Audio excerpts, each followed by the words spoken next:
Welcome and thank you for joining me today. We're going to be talking about the 6 common estate planning mistakes that put you at risk. Hi, my name is Lynn St. Louis, and I am an estate planning and elder law attorney at ELG Estate Planning, where we empower life goals. One of my goals today is to make estate planning a little bit less complicated, less intimidating, more understandable for you.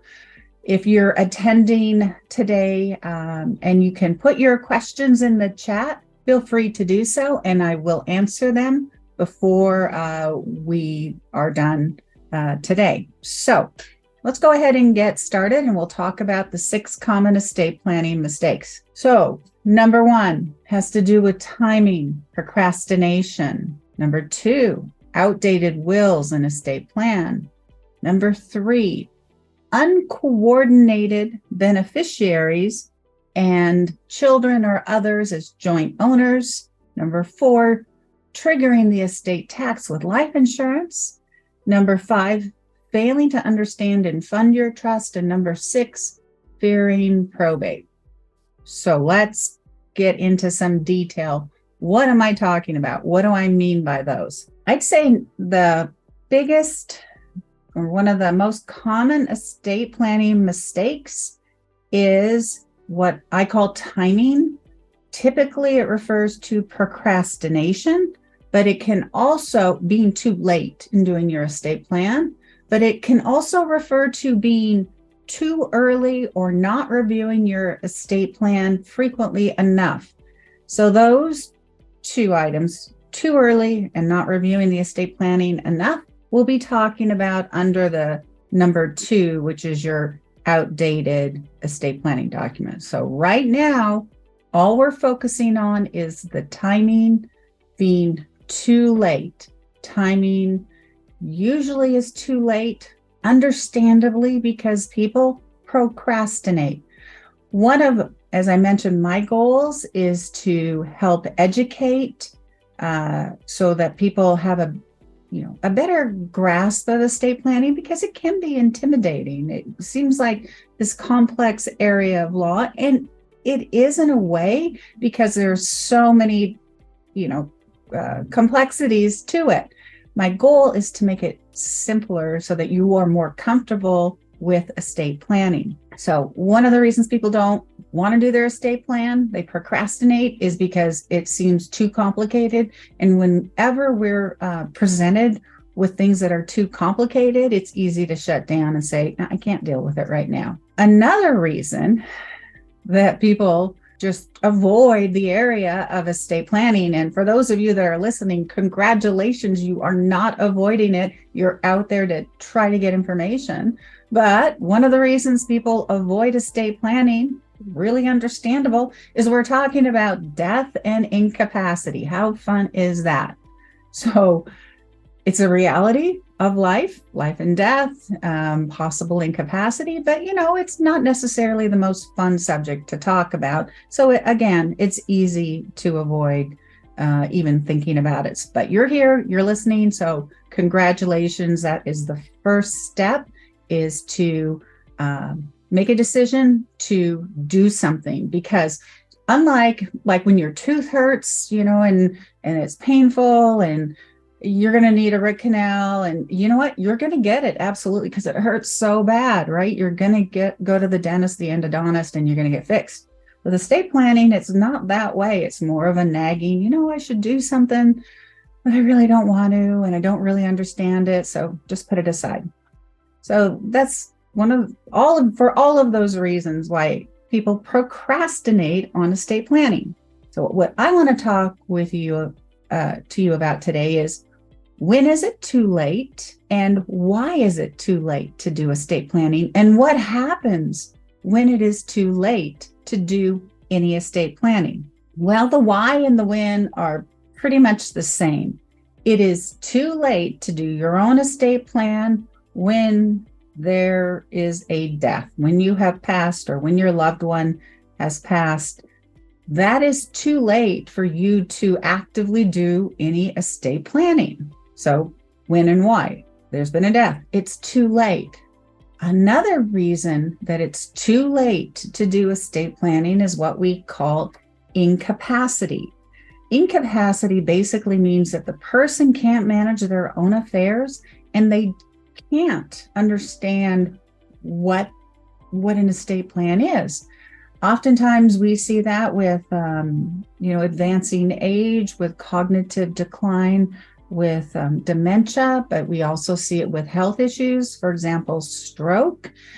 If any of those things occur such that the person can't understand what they are doing, can't manage their own affairs, then it's too late. With any kind of severe dementia or profound cognitive impairment, it is too late. One of the things that I think is really important for you to understand when you're talking to an estate planning and elder law attorney is that as an elder law attorney, we commonly work with clients who have diminished capacity. Diminished capacity could be somebody who has an Alzheimer's diagnosis, or they're starting some other type of cognitive decline, but they are in, I guess I'll call it the gray area. They're not sharp like they used to be, and they're not incapacitated. They don't understand anything, but they're in that area where it's declining, but they can still understand what I am talking about with them. So sometimes people get a diagnosis of Alzheimer's, they go, oh, it's too late. There just needs to be a guardianship. Not necessarily. We try to avoid guardianships, and I'll talk about that in a moment, why we try to avoid guardianships. So when we're meeting with clients who have cognitive decline, what I'm looking for is that they're understanding what I'm telling them, that they're understanding that by signing this document, this durable power of attorney, for example, that they're granting authority to this person who they say they want to act on their behalf, often a spouse, the person they trust to take care of them, to take care of their financial affairs, to take care of their health decisions, to talk with the doctors, to do whatever needs to be done if they could do it themselves. And if I see that the person is following, that they've got that light in the eye, that they're understanding what we're talking about, I likely will find that they have capacity. And that's true even if, they have short-term memory loss. See, short-term memory loss is different than not understanding in the moment.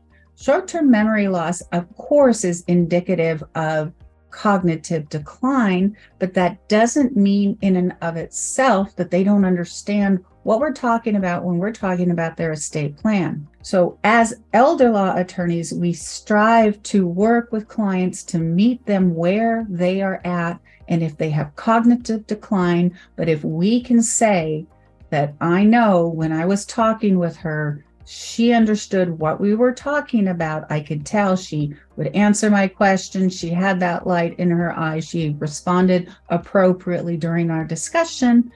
Then that person can sign new estate planning documents. Why is it so important that, especially if somebody has no estate planning documents, why is it so important to me as an estate planning lawyer to help that client sign those documents that are appropriate for them? Primarily, the reason is that if they don't do that, what's the result? What's the consequence of not having your durable powers of attorney in place when you've lost capacity? Well, the consequence of that is what we call a guardianship or a conservatorship. And basically what that means is that the court steps in and the court takes control over this person's life.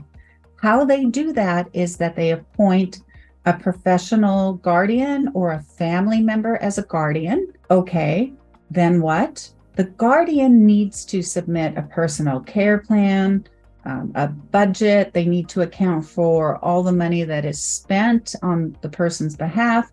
If they need to sell the house, there needs to be court permission. everything runs through the court. And when I say everything runs through the court, you should be thinking, well, that sounds intrusive. Yes, it is. I mean, having your personal care plan laid out in court, that's pretty intrusive. It's costly. Even if you have a family member serving as guardian and not a professional guardian, it still is costly because you're involving the court with granting approval for decisions that would typically be made without the court having any involvement. So having the durable powers of attorney in place is very important for me to help a client accomplish. It can't always be done. It can't be done when the person has waited too long, when they've procrastinated so long that they've lost capacity, legal capacity. They can't sign any documents. It's too late. So even though they are alive, they are not well, they will be under a court-ordered guardianship. It is a result to be avoided whenever possible. And how that's done is getting durable powers of attorney in place during lifetime. So don't wait until it's too late when it comes to the really important documents, the durable powers of attorney. When we're talking about, well, it's too late, the person didn't lose capacity, but they died now, and they have no estate plan. Now what's going to happen? Well, clearly it's too late for them to do an estate plan. So whose estate plan is in place? It is the state ordered estate plan. And what does that look like? Well, this is called the laws of intestacy. Every state has laws of intestacy. In Washington in particular, which is what I'm discussing, the state laws say where assets will go on somebody's death if they don't have a will or other estate planning document or anything else that directed where the assets go. So basically what that means is that if somebody dies without any will or other direction, their assets go to their closest family members. Their closest family members, if they're married and everything is community property, means everything goes to their spouse, which is probably what they wanted. As an estate planning and elder law attorney, there's a lot better plans in place than that, including making sure that the assets are protected for the surviving spouse. We'll get to that later. But nonetheless, a married couple and everything's community property, everything goes to the surviving spouse under the laws of intestacy, which is the state's plan. If it's a blended family, it gets a little bit more complicated. We then have to identify what's community property versus what's separate property, because when it's separate property, half of it then goes to the surviving spouse, half of it goes to the kids from that prior marriage. And it goes on and on. If a single person, if they have kids, their assets go to their kids equally. If one kid has passed, then it goes down to their children as well. If they don't have kids, it goes up to their parents. If their parents have died and they had no kids, then it goes out laterally to brothers and sisters and possibly nieces and nephews. So I think I said I was going to try to make this less complicated. I realize I just made this more complicated because I'm explaining the laws of intestacy. So we do have a chart that if you're interested, we'd be happy to send it to you about what the laws of intestacy in Washington look like. Just reach out to us. But what I would say is that without a will, there is a high likelihood that probate is going to be way more complicated than had there been a will in place. And when I say more complicated, it's going to be more costly. There's going to be more angst, more uncertainties, more complexities. So by the person having avoided during their lifetime doing an estate plan because they died without one, what they've done is they've kind of transferred the work that needs to be done to those who are the survivors, rather than doing it themselves during their lifetime because they procrastinated, they avoided it, they didn't want to do it, or perhaps they died early. Who knows what the situation is. The family members, the survivors, are going to have a lot more work to do when their loved one passes. All of that, what I was just talking about, was number one, timing, waiting too long, procrastination. Second common estate planning mistake is basically, I'm calling it wrong fit estate plan. What I mean by that is there's outdated wills, outdated estate planning documents. This person did an estate plan, so they didn't procrastinate. They actually did an estate plan, but life has changed and the laws have changed. And they thought, you know what? I've done my estate plan. I'm done. That's not how it works. You've done your estate plan. Congratulations. It's 20 years later. It's time for a revisit to your estate plan. I'll talk about the common types of changes. But keep in mind, it's not just your life that moves on and changes. It's also the laws. In 2017 in Washington State, we adopted a Uniform Durable Power of Attorney Act. And what that did is that changed our statute quite significantly. What it did was it changed it from, it used to be under RCW 1194, it's now RCW 11.125. But the important part about those changes was that, well, a couple of things. That if you want to grant certain authority to your person who's making decisions, you have to say that. Whereas in the past, it wasn't as important for you to be so specific. Let me back up a little bit. You're probably saying, okay, Lynn, you're talking a whole lot about durable powers of attorney. What is it? Please give me a definition. So a durable power of attorney is a document that you sign during your lifetime where you grant authority to somebody else, somebody you trust to manage your affairs, your financial affairs, and your healthcare affairs. That durable power of attorney document can be just a single document combining both financial and healthcare, or it can be a separate document. At ELG Estate Planning, we prefer it to be a separate document for various reasons. You might name different people for healthcare versus finances. And also because it's a pretty robust, comprehensive document, we find it simply easier to use if they're two separate documents. What you're doing with a durable power of attorney is that you are putting safeguards in place to protect you, your family, and your money.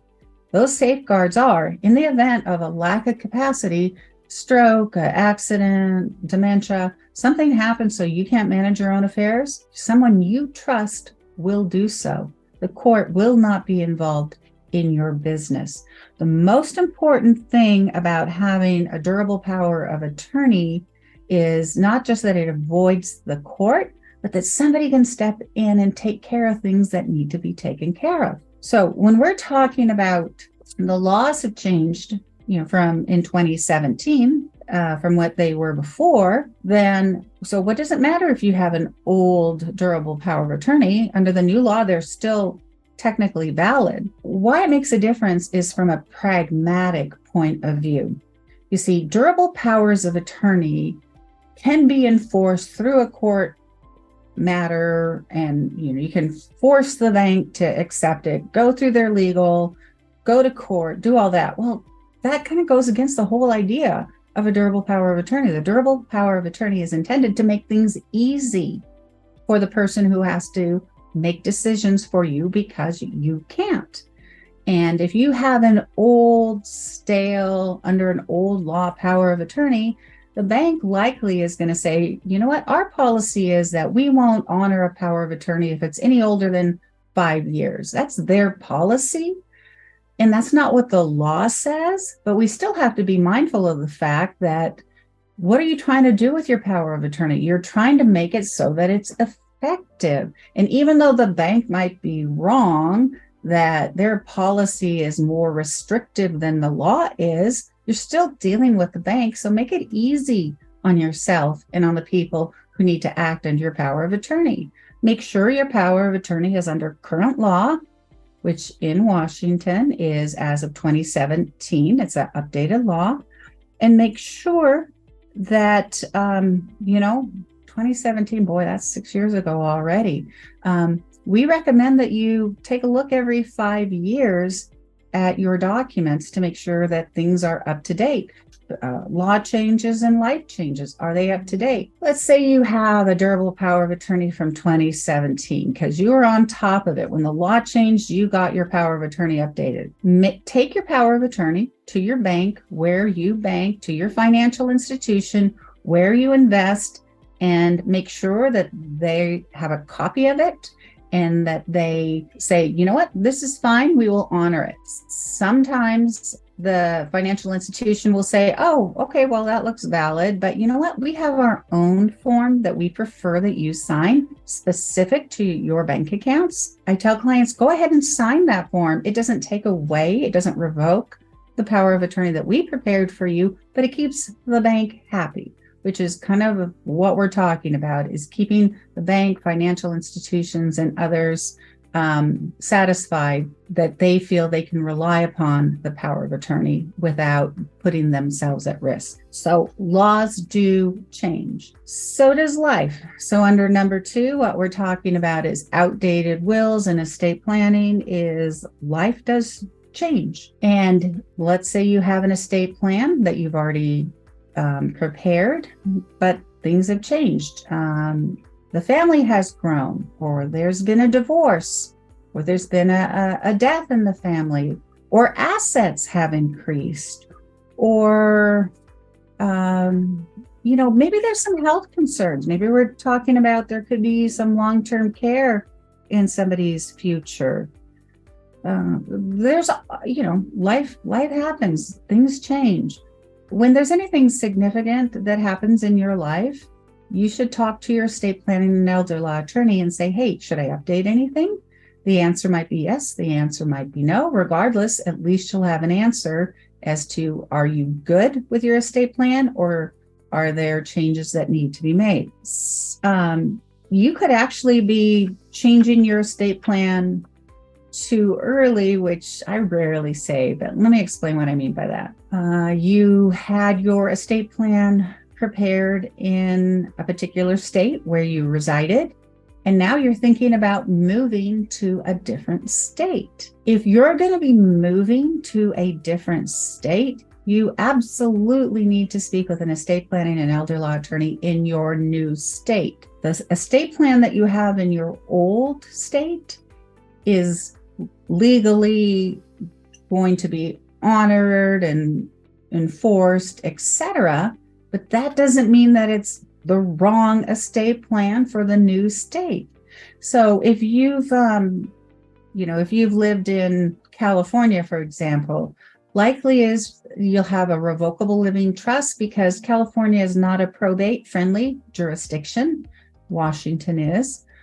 And if you've had an estate plan done in California and you're thinking about moving to Washington, I wouldn't recommend you talk to your California attorney about your move. Wait until you've moved to the new state, be it Washington or a different state, wherever you're moving. And when you move to that new state, then have your estate plan reviewed. When clients move from California to Washington and they have a revocable living trust platform as their estate plan, we often will change it to a will-based platform because of the advantages of having a will in Washington. Likewise, if somebody has a will in Washington and they say, oh, I'm thinking about moving to California, what do you think I should do? We tell them, we're not going to make any revisions to your estate plan because we're here in Washington. You're moving to California. Talk to the attorney in California, because they likely will change your estate plan from how we did it to how it should be done in California. What I'm saying is, maybe your estate plan was perfect for where you were at the time in your life when you had your estate plan done. But now things have changed. So now is the time to change your estate plan. Just if you're moving, wait until you move before you go see that new estate planning lawyer. And basically the rule of thumb is review your estate plan every 5 years. Now, I had mentioned earlier that when we're talking about what kinds of things will, life changes will have an impact on your estate plan, One of the most important life changes to an elder law attorney who is trying to protect you, your family, and your assets is when you tell me you have a diagnosis. Somebody has a diagnosis in the family. Cognitive decline, dementia becomes more and more common as people age. And if that's what we're dealing with, the likelihood is that we're going to be looking at memory care or some kind of long-term care. People like to, take care of their loved ones in their home as long as they can often, but at some point in time, a facility-based care is needed. So we want to plan for that. So to plan for that, as an elder law attorney, I want to make sure that the durable powers of attorney have necessary, specific authority that will allow Medicaid asset preservation strategies to be implemented. Those often involve changing ownership of assets, titling. They involve gifting assets beyond just what the annual exclusion gifting amount of $17,000 is. We might want to gift to a trust or gift to family members. But because of Medicaid's rules, we're often looking at doing some strategy that prepares for long-term care during people's lifetimes. And through gifting of assets, we're actually able to preserve and protect assets, which I know sounds kind of counterintuitive, but it is the case. And there are really good Medicaid strategies that exist, all depending on what your situation is. But when we're trying to help clients and they have what I'll call bad durable powers of attorney, ones that say no gifting, there's nothing we can do at that point, really. So having good durable powers of attorney with specific authority is really important to an elder law attorney. When we're talking about couples and perhaps one of them or even both of them has some diagnosis that is going to make it likely that they're going to need long-term care, we want to make sure that their wills have been updated and include what is called an asset protection supplemental needs trust. What that is a trust that protects assets for the surviving spouse. So when one spouse dies, their assets go through their will, through the probate, into a supplemental needs trust for the surviving spouse.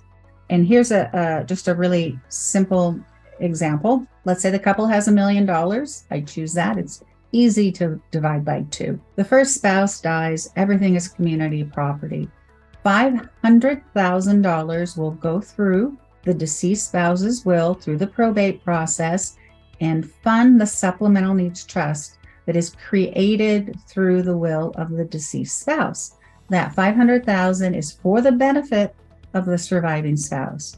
And when that surviving spouse needs long-term care, Medicaid will pay for that care, even though they have $500,000 in trust. That's how Washington's Medicaid rules works. So if $500,000 was in an investment account, liquid, bank savings, etc., $500,000 in the house, when the first spouse dies, we'll take the liquid investments, $500,000, put it into the trust for the survivor. The surviving spouse owns a house and they have $500,000 in a trust.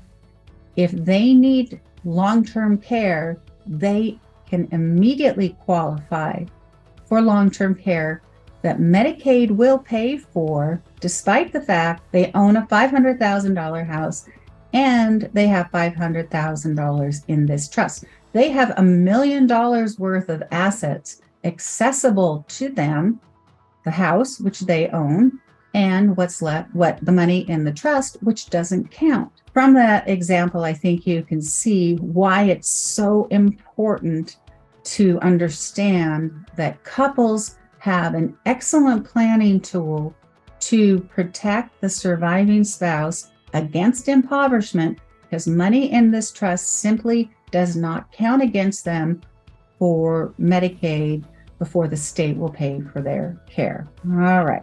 We're not just talking about Medicaid planning. If there's been changes in life, let's say another change in life is that assets have grown, that they are, much higher than they had been before. And you have a simple will.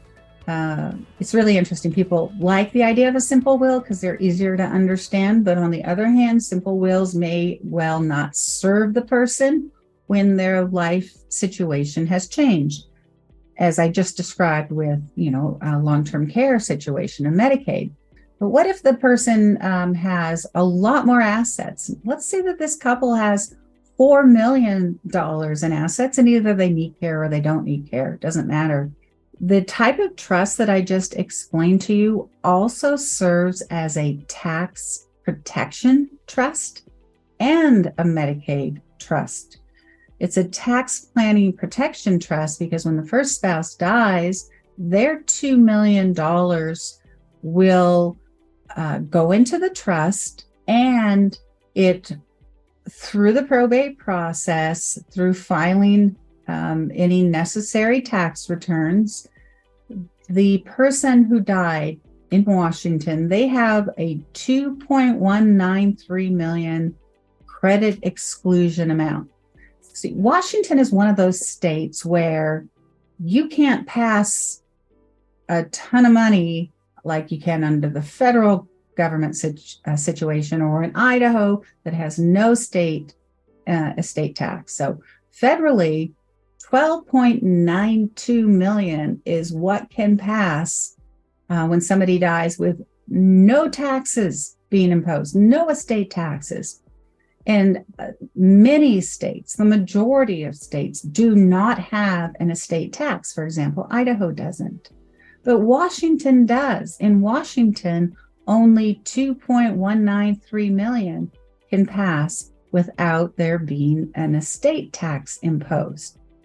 So the type of trust where I just described how it protects assets for the surviving spouse against long-term care costs also serves as a tax protection trust, because the surviving spouse, let's say that $2 million went into the trust, they only have $2 million left in their own name. And when they die, $2 million is less than the credit exclusion amount for Washington, so it passes tax-free as well. So when it comes to updating your wills, updating your estate plan, looking at changes in your life, it could be because there's a lot more money, or could be because there are health concerns, changed family, et cetera, grandkids, trust needed, all of those things. It's really important to make sure that you speak with an estate planning and elder law attorney. Make sure you have the right trust for you right now. And I said the right trust.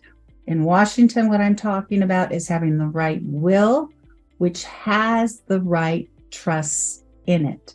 We'll be talking a little bit later about why revocable living trusts aren't as desirable in Washington, because they don't give you the type of asset protection that wills do. All right, let's talk about number 3, uncoordinated beneficiaries and children as joint owners of your assets. I really enjoy that title. It doesn't mean that your kids are uncoordinated. It means instead that some of your assets aren't aligning with what your intentions are as set forth in your will. You may or may not know this.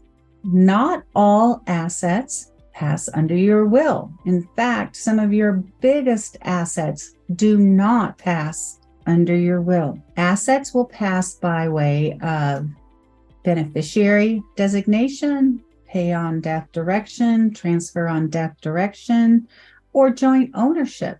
So your will only captures what we call probate assets, that being assets that don't otherwise say where they go when you die. And, it's not uncommon that people simply don't understand this. And it's a pretty basic concept, but if you're not an estate planning and elder law attorney, how would you know that? Or if you're not a financial advisor, how would you know that?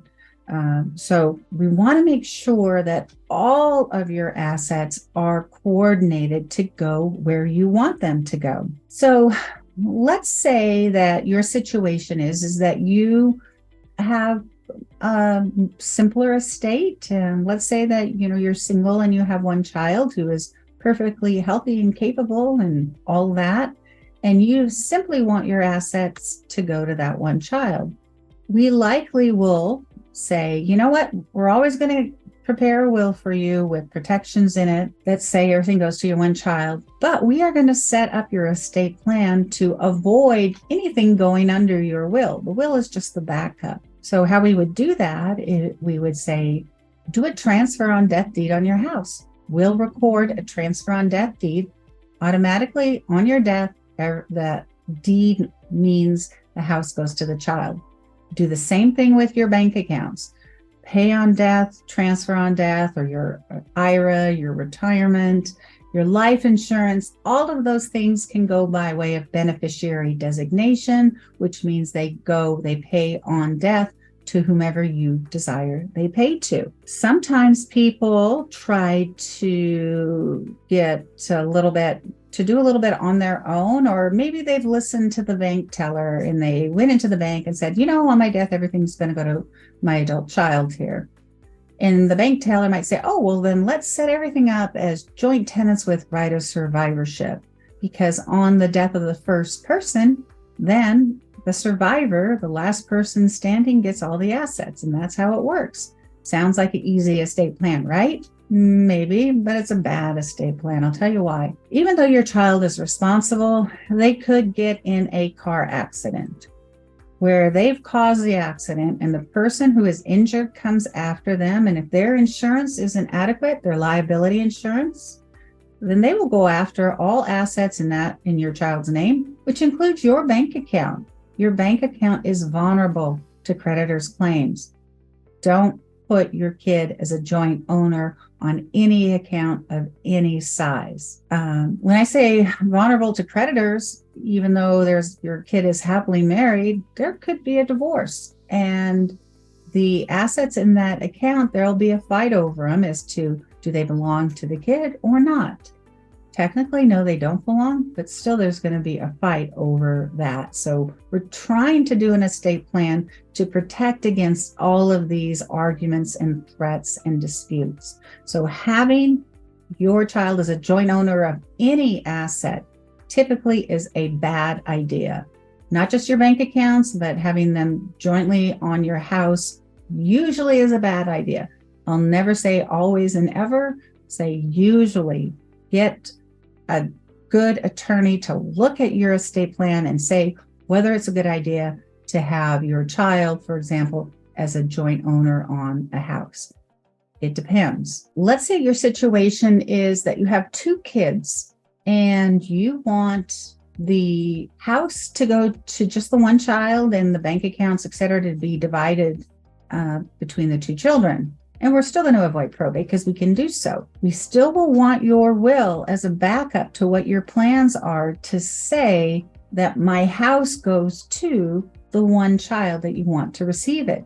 Even though it's not going through your will, it's going by way of transfer on death deed. The reason we want that is we want a backup to clearly show that is what you wanted.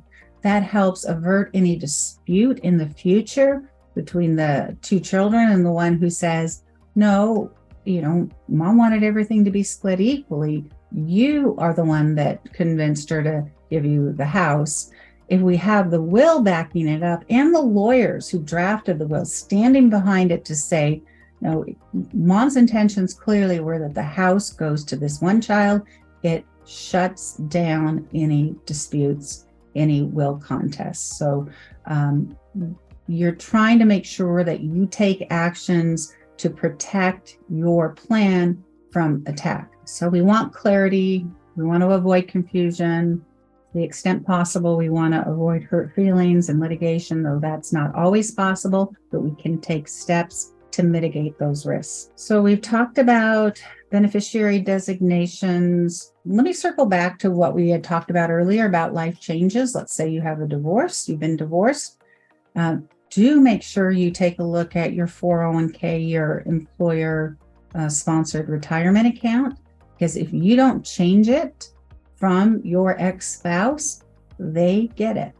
And that's probably not what you want if you have divorced that person. Maybe it is, but likely it is not. Number 4, triggering the estate tax with life insurance. So this is not that commonly thought of, but I thought it's important enough that we talk about it. Life insurance is typically an asset within your estate. So you have life insurance on your death. The policy proceeds are within your estate and will be taxed.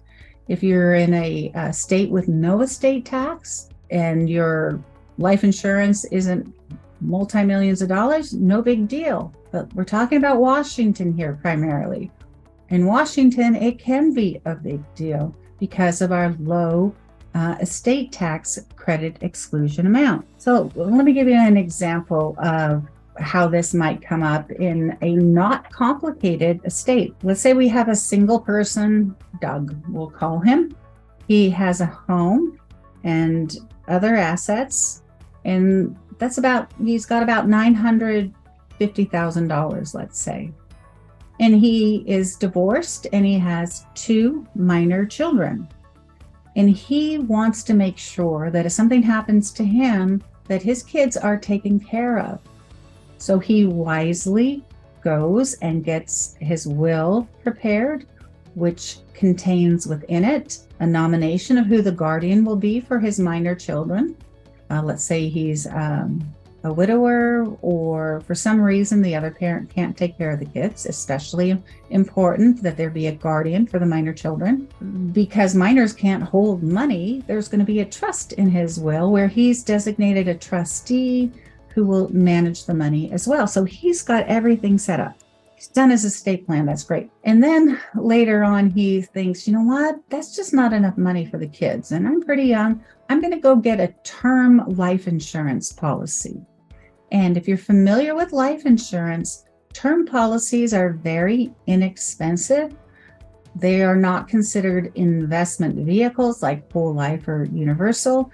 They are just intended to make sure that if you die early, that whomever you're caring for, your family, will have replacement income, will have money because you're gone.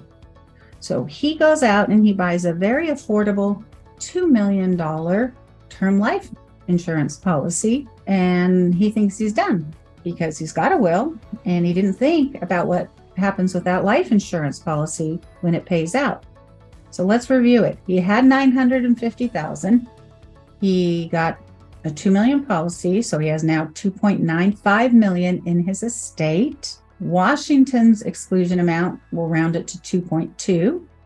So he has $750,000 above which the state of Washington says can pass tax-free. And so $750,000 will be taxed at 10%. His estate will pay $75,000 in estate taxes. What should he have done? Because it sounds like he just about did everything right. He just missed one step. When he bought the life insurance policy, that was a change in his circumstances. He should have, if he would have thought about it, talked to his lawyer again, and his lawyer likely would have recommended something called an ILIT. It's an irrevocable life insurance trust. What that is that is a trust. It's irrevocable. You change ownership of a life policy from being in Doug's name to being in the name of the trustee of this trust. Had he done that, then the life insurance proceeds would have passed outside of his estate. It would not have been taxed. And in this case, it would have saved him $75,000, or saved his estate $75,000 in estate taxes. So keep in mind that when there's a change in financial circumstance, that is an important time to go back to your estate planning and elder law attorney and let them know about it, because they probably will have a pretty easy solution to how you can avoid estate tax. Number 5, failure to fund and understand your revocable living trust. Revocable living trusts are very, very common. Financial advisors, no matter what the state that you live in, will often recommend them because they can be a great estate planning tool. One of the problems with revocable living trusts is that people simply don't understand them because they don't really make sense. I mean, a revocable living trust, it's a legal document you sign where you signed it, so you're the grantor, you're the creator of it. Grantor also is trustor, they mean the same thing. You're the trustee of it because you manage everything in it. And you're the beneficiary of it because you set it up for yourself because it was a good idea to make sure that you had a trust and you're in charge of everything. And it's revocable, so it's a pass-through entity tax-wise, which means it doesn't even need its own tax ID number. You don't need to talk to your accountant about it. It's just like you own the assets outright, but yet they are and need to be titled in the name of the trust.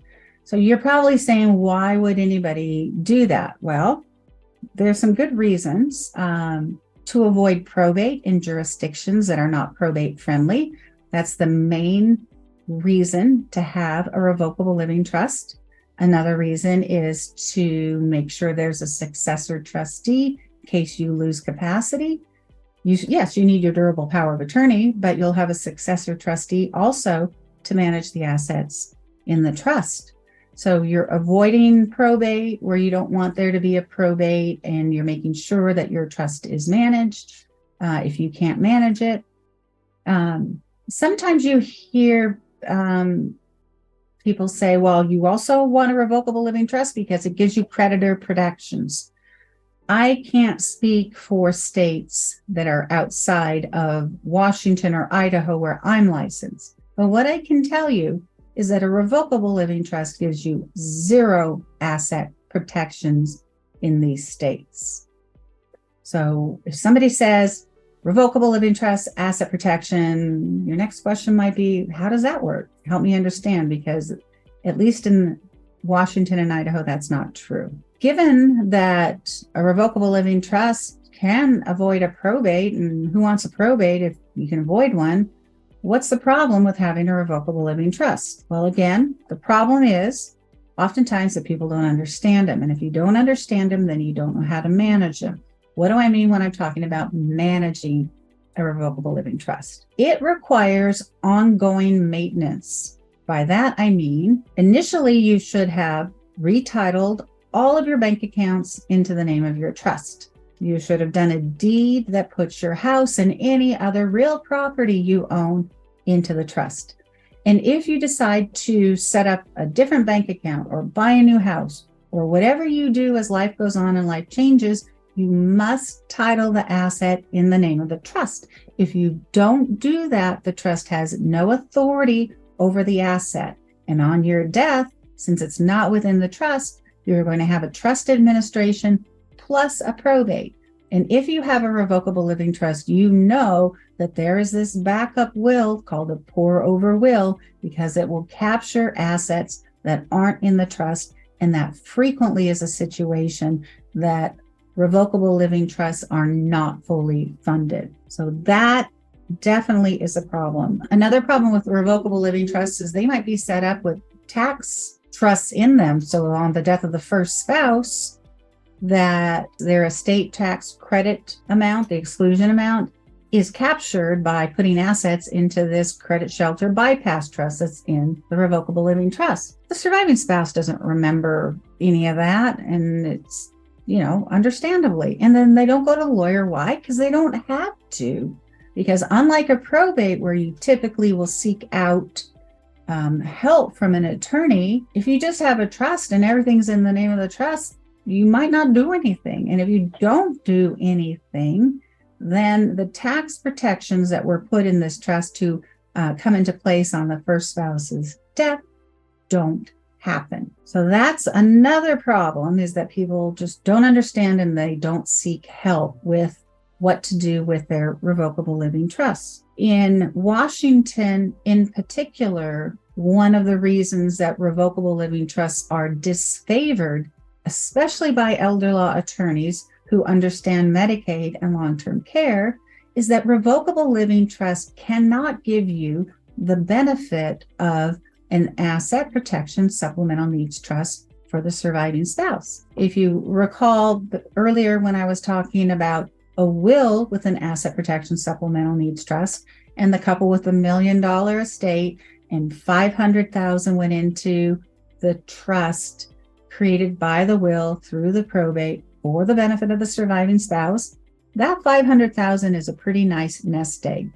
That money will never be in jeopardy of creditors or long-term care costs or having to be spent down to qualify for Medicaid, etc. It is protected. With a revocable living trust, you cannot accomplish that result in the state of Washington. Washington will not honor any kind of asset protection supplemental needs trust for a surviving spouse that is created by a revocable living trust. That is the reason that revocable living trusts are disfavored if we are trying to do planning to protect assets against future long-term care costs. Number 6, common estate planning mistake is fearing probate. Probate is something that people often say, avoid it at all costs. I hope through the discussion so far about protecting assets for the surviving spouse through a will with an asset protection supplemental needs trust, you'll see that there is a benefit of probate in the right situation. If you can protect $500,000 or one half of the estate or more than half of the estate, which can be done through having a will, and it goes through the probate process, and it makes sense to do it because we want to protect assets for the surviving spouse, then probate is not just appropriate, but really it is the only thing that an estate planning and elder law attorney should be telling you is your plan. So whenever somebody says to you, probate is to be avoided at all costs, they don't understand what they're talking about. So probate makes good sense sometimes, like I just described, and probate makes no sense other times when there's no benefit of probate. Probate should be avoided if we can transfer all assets through transfer on death and pay on death to somebody that doesn't require any kind of asset protection. Probate should be avoided if your plan is a revocable living trust plan and that makes sense to you. So when you hear the term probate, which is simply the legal process to administer an estate, when there is a will, the will is filed with the court grants authority to the personal representative. They're called the executor. They grant letters testamentary. The personal representative gathers up the assets, pays necessary debts, funds the trust, or gives the assets to whomever should receive them.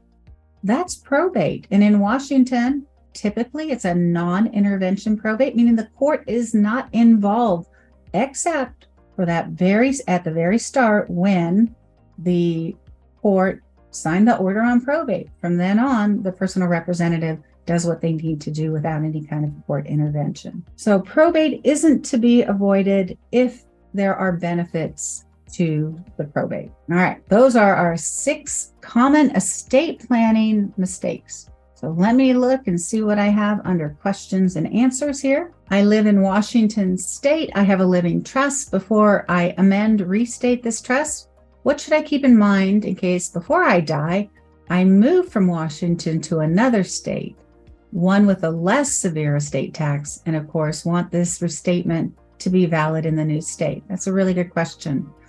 So in Washington, and based on this, the appropriate estate plan appears to be a revocable living trust. And before you amend or restate the trust, what should you keep in mind if you move to another state? When you move to another state, you will want your trust to be looked at by an estate planning attorney there when you move there.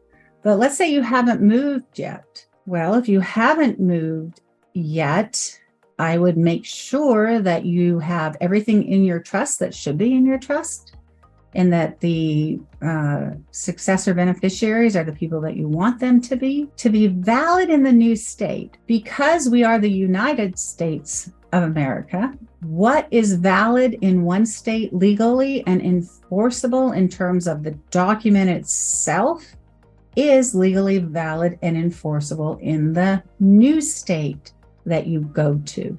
So your revocable living trust will be honored in a new state. The complication to that simple answer is that if you want a spouse to qualify for Medicaid, you've got to comply with the state laws on Medicaid. It's not like the revocable living trust isn't valid. It just doesn't accomplish a result that you want. So if you're thinking about moving to a new state, I don't think it would hurt to talk to an attorney, but frankly, it's too early before you move for you to actually get a new document drafted for that new state. All right. How does one do a transfer on death deed for a house, car, personal belongings without going through a lawyer in the state of Washington? So a lawyer or somebody who has the proper license can help you with a transfer on death deed, but what I hear you saying is that you don't, you're trying to do this on your own, which is understandable. Many people try to do that. The transfer on death deed for the house is a form. Maybe you can find it online. I'm not sure because I'm a lawyer, so I don't look for that, but you might be able to find for Washington State transfer on death deed online.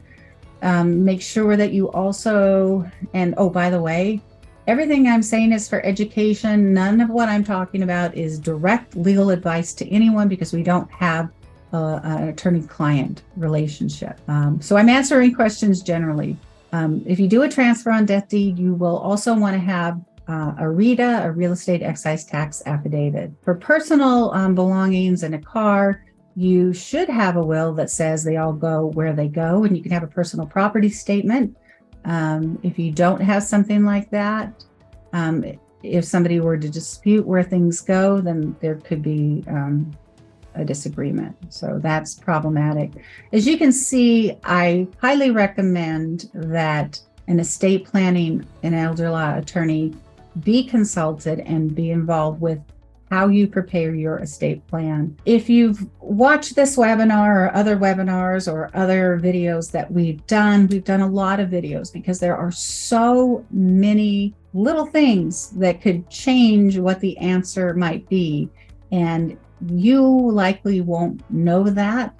If you're working with a qualified estate planning and elder law attorney, they will explain to you why some little thing is very important and impacts your estate plan. All right, top of the hour, just a little past. I apologize for going long. If you have any questions and want to discuss them with us, reach out to us. We're ELG Estate Planning, and our phone number is 509-468-0551. Our website is elgwa.com. And I want to thank you so much for your time today. It's been my honor.